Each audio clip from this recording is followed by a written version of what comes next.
Hello दोस्तों, कैसे आप सब। उम्मीद करता हूँ सब अच्छे होंगे, खैरियत से होंगे। तो आज की वीडियो में सऊदी अरब की जरूरी और बड़ी जानकारी आप लोगों के साथ शेयर करने वाला हूँ। तो वीडियो को शुरू से लास्ट तक देखें ताकि आपको पूरी जानकारी मिल सके। उससे पहले छोटी सी रिक्वेस्ट है, अगर आप मेरे चैनल पर नए तो चैनल को सब्सक्राइब और लाइक करके अपने भाई का सपोर्ट करें। तो आज की वीडियो में बात करने वाले हैं सऊदी न्यू वीजा स्टैंपिंग के बारे में। अगर आप लोग सऊदी का न्यू वीजा ढूंढ रहे हैं तो आप लोगों का सवाल होता है कि हमें किस ऑफिस से वीजा लेना है जो कि कम पैसे में मिले और अच्छा वीजा मिल सके। जो लोग सऊदी फर्स्ट टाइम आते हैं और वो लोग गलती करते हैं, वो लोग बहुत ज्यादा यहाँ आने के बाद में परेशान हो जाते हैं। फिर उनके मन में एक ही सवाल रहता है कि इंडिया वापस जाना है, अब मैं किस तरह वापस जाऊं। तो आज की इस वीडियो में इंडिया से सऊदी आने के पूरे डिटेल में आपको बताने वाला हूं। अगर आप इस वीडियो को पूरा देखते हैं तो आपके मन में जितना डाउट है और जितना भी सवाल है तो सारा का सारा आपके मन से क्लियर हो जाएगा। अगर आपका पासपोर्ट ACR या ACNR है, इस वक्त दोनों का वीजा इशू किया जा रहा है। थोड़ी दिन पहले इमिग्रेशन वालों ने इनके लिए एक प्रॉब्लम चल रही थी क्योंकि इमिग्रेशन को क्लोज कर दिया गया था, यानी बंद था, जो कि वो परमानेंटली नहीं बंद था, टेम्परेरी के लिए बंद था। और इस वक्त इंडिया में इमिग्रेशन ओपन है। अगर आपका पासपोर्ट ACR है, आपको टेंशन लेने की जरूरत नहीं है। आप गल्फ की किसी भी कंट्री में काम करने के लिए जा सकते हैं। और आपको लोगों का बहुत सा सवाल रहता है, मेरा पासपोर्ट ACR है, मेरा वर्क वीजा नहीं लगेगा क्या, और मैं कंपनी में काम करने के लिए नहीं जा सकता हूं। कि ये डिपेंड करता है कि कफील या कंपनी के ऊपर उसको बंदा किस तरीके का चाहिए, ACR वाला चाहिए कि ACNR वाला चाहिए। यानी थोड़े पढ़े लिखे चाहिए या जो पढ़े लिखे नहीं है वो भी चाहिए। वो कफील या कंपनी के ऊपर डिपेंड करता है उसको किस तरीके का बंदा चाहिए। इस वक्त जो रूल है, रूल के हिसाब से आप कहीं भी किसी वक्त काम के लिए जा सकते हैं। इनमें आप लोगों का बहुत सा सवाल रहता है कि इंडिया से सऊदी जाना चाहता हूं तो न्यू वीजा हमें कहां से लेना चाहिए और कम प्राइस में मिले, पैसे भी ज्यादा न लगे और वीजा भी हमें अच्छा मिल सके। आपके गांव में या गांव के आसपास में जो भी एजेंट हैं, आप उनसे मिलते हैं तो वीजा आपको वही दिलवाएंगे जहां उस एजेंट का ज्यादा फायदा मिलेगा। वो वीजा आपको वही ऑफिस से दिलाएगा। आपको बेसिक कितना भी लॉस हो जाए, आप यहाँ आकर के फंस जाओ, यहाँ आने के बाद आप रोते रहो तो उस एजेंट के ऊपर कोई फर्क नहीं पड़ने वाला है। अगर आपको अच्छा वीजा चाहिए तो आपको थोड़ा घर से बाहर निकलना चाहिए, जैसा कि आपको दिल्ली या मुंबई आना पड़ेगा। और सऊदी का सबसे ज्यादा वीजा निकलता है वो है मुंबई के नाम पे, उसके बाद में दिल्ली। तो कुछ ऐसे कैंसिलिटी है, उनका मैं आप लोगों का नाम बताता हूँ, जैसा कि HR इंटरनेशनल, जैसा कि RK इंटरनेशनल, जैसा कि डायनेमिक है और भी ऐसे ऑफिस हैं। इन सब ऑफिस में जाकर के आप अपना इंटरव्यू, अपना रिज्यूम दे सकते हैं। वहाँ पर आपको ओरिजिनल पासपोर्ट देने की जरूरत नहीं है। किसी भी आप ऑफिस में अगर जाते हैं वो आपको व्हाट्सएप पे ज्वाइन कर लेगा, जो कि अभी के टाइम पे डिजिटल हो गया है। कोई भी वैकेंसी आता है तो व्हाट्सएप के ग्रुप में डाल देता है। अगर आपको वो जॉब पसंद है आप उसको यस करें और एक दिन पहले अपने डॉक्यूमेंट को सबमिट कर दें। और जो HR इंटरनेशनल है, RK इंटरनेशनल है, उसके बाद में और सारी इंटरनेशनल है और ये सारी मुंबई में है। ये सब बड़े बड़े एजेंसी है। तो ऐसा देखा जाए मुंबई में तो हजारों ऐसे फैसिलिटी है, पर अगर आप मुंबई या दिल्ली जाते हैं उसके बाद ही आपको पता चला कौन सा अच्छा है या कौन सा खराब एजेंसी है। लेकिन जो आपको हमने बताए ये इंटरनेशनल है, इसमें आपका कोई धोखाधड़ी का काम नहीं होगा।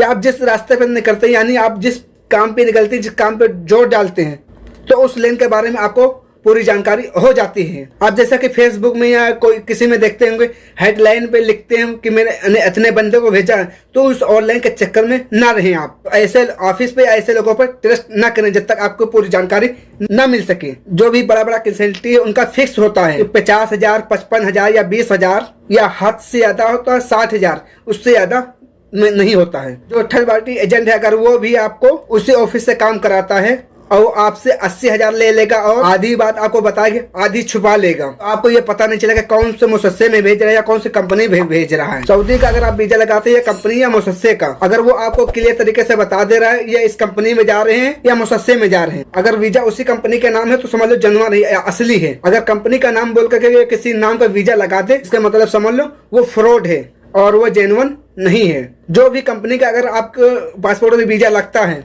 तो आप गूगल पे या यूट्यूब पे सर्च करके आप देख सकते हैं कंपनी कैसी है। पूरी डिटेल आपको गूगल पे, क्रोम ब्राउजर में मिल जाएगी। बहुत से यूट्यूबर हैं या बहुत से लोग ऐसे हैं जो कंपनी में रहते हैं और वो पूरी डिटेल बताते हैं, उसमें जानकारी देते हैं हर कंपनी के बारे में, और उसके बारे में पूरा रिव्यू डिटेल लिखा होता है। कौन सा काम है, कितना घंटे काम रहता है, कितनी सैलरी है। सैलरी के बारे में उसमें डिस्कस नहीं करते हैं, बहुत कम लोग डिस्कस करते हैं। लेकिन आपको उसमें पूरी कंपनी की जानकारी मिल जाएगी। और जो भी सऊदी आते हैं फर्स्ट टाइम किसी भी जगह पर, लोगों का सवाल रहता है कि आने के बाद 15 दिन हो गए, 20 दिन हो गए और 1 महीना हो गया, मेरा मन नहीं लग रहा है और अपने देश वापस जाना है, मैं किस तरीके से जाऊं या कफाला ले सकता हूं, लेना चाहूं तो किस तरह लूं। कोई भी कंपनी या कफील आपके पीछे इतना पैसा खर्च करके आपको बुलाया है तो जाहिर सी बात है इतने आसान तरीके से आपका नकल कफाला नहीं देगी। वो आपको यहाँ से फाइनली भेजेगा और फाइनल भी आपको इतने आसान तरीके से नहीं भेजेगा। जब आप किसी भी कंपनी में अगर आप आते हैं तो आने के बाद किसी से पूछिए तो कोई कहेगा मैं 7 साल से हूँ, कोई कहेगा मैं 10 साल से हूँ, कोई कहेगा मैं 12 साल से, कोई कहेगा मैं 15 साल से हूँ और आपको एक ही बात कहेगा ये कंपनी अच्छी नहीं है, यहाँ पर सैलरी टाइम से नहीं मिल रहा है और यहाँ पर बहुत सी ऐसी चीज की दिक्कत है। तो वो इतनी सारी अगर परेशानी है तो इतने साल से यहाँ क्या कर रहा है इस कंपनी में और क्यों रुका है, आप ये भी एक दिमाग से अपने सोच सकते हैं। अपने दिमाग से ये भी सोच सकते हैं कंपनी में अगर बुराई है तो ये इतनी टाइम से यहाँ पर क्यों रुका हुआ है। तो इसलिए किसी भी बातों में ना आए। अगर आप कहीं भी जाते हैं, अगर आप दुनिया के किसी भी कंट्री में अगर आप लोग जाते हैं तो वहाँ आपको एक बहकाने वाला जरूर मिलेगा। तो आप किसी के बहकावे में ना आए, अपने माइंड को सेट करके आए कि हमें जाकर वहाँ 2 साल काम करना है और कमाना है। ये जरूर माइंड में बैठा लें कि मेरे पीछे माँ बाप है, फैमिली है। क्योंकि अगर आप वापस जाएंगे, अगर आप कर्जे से लेके आएंगे या मान लो कर्जा आप नहीं लेके आए तब भी आपका तब भी नुकसान होगा। अगर आप जो पैसे कमा के रखे होंगे उस पैसे से आए होंगे तो आपका नुकसान ही होगा। हाँ, आपको जो काम बोल के लाया है वो काम नहीं दिया जाता है, या आपको 3 महीने से ज्यादा सैलरी हो गया नहीं मिला है, या आपको 90 दिन पूरा हो गया आपका इकामा नहीं बना है, उसके बाद आप कहीं भी कफाला बिना बताए हुए ले सकते हैं। उसके बाद आपको कफील की परमिशन की जरूरत भी नहीं होगी, आप बिना कफील के विदाउट कफील के जो ट्रांसफर कर सकते हैं। जो इसका पूरा प्रोसेस है मैं वीडियो बना चुका हूँ, इसके ऊपर आई बटन पे मिल जाएगा या डिस्क्रिप्शन में आपको लिंक मिल जाएगा, वहां पर जाकर के आप पूरी जानकारी ले सकते हैं। बिना कफील के कैसे आप जो ट्रांसफर कर सकते हैं, किस रीजन पे कर सकते हैं। तो न्यू वीजा को लेकर के आपके बहुत मन में सवाल रहते थे कि हमें वीजा कहाँ से लेना, कहाँ से अच्छा वीजा मिलेगा और कहाँ में कम प्राइस में मैं सऊदी अरब या किसी भी कंट्री में जा सकता हूँ। जो कि मैंने जिस ऑफिस का नाम बताया कि सब इंटरनेशनल है, कोई धोखाधड़ी नहीं होता है। अभी के टाइम पे ऑनलाइन भी, लेकिन ऑनलाइन के चक्कर में ना रहें, आप ऑफलाइन के जरिए जाएं, ऑफिस में जाएं, अपना काम करवाएं वहाँ और पूरी डिटेल जानकारी लें। जो कि उन कंपनियों के बारे में, उस ऑफिस के बारे में आप यूट्यूब पर भी सर्च कर सकते हैं और जानकारी ले सकते हैं। और ये मैं जो वीडियो बनाया हूँ किसी के कहने पे नहीं बनाया हूँ, मुझे अच्छा लगा तो मैं सोचा आपको जानकारी इन ऑफिस के बारे में दे दूं, ताकि आप किसी की भी एजेंट के चक्कर में जो गाँव में एजेंट घूमते रहते हैं उनके चक्कर में न फंसे, क्योंकि वो आधी जानकारी देते हैं आधी छुपा लेते हैं। और आप ऑफिस से 60,000 में काम कराएंगे तो आपसे 80,000 90,000 ले लेते हैं। तो ऐसे एजेंट से आप सतर्क रहें और बचें। तो चलिए फिर मिलते हैं किसी नेक्स्ट अपडेट के साथ, तब तक के लिए अल्लाह हाफिज, दुआओं में याद रखना।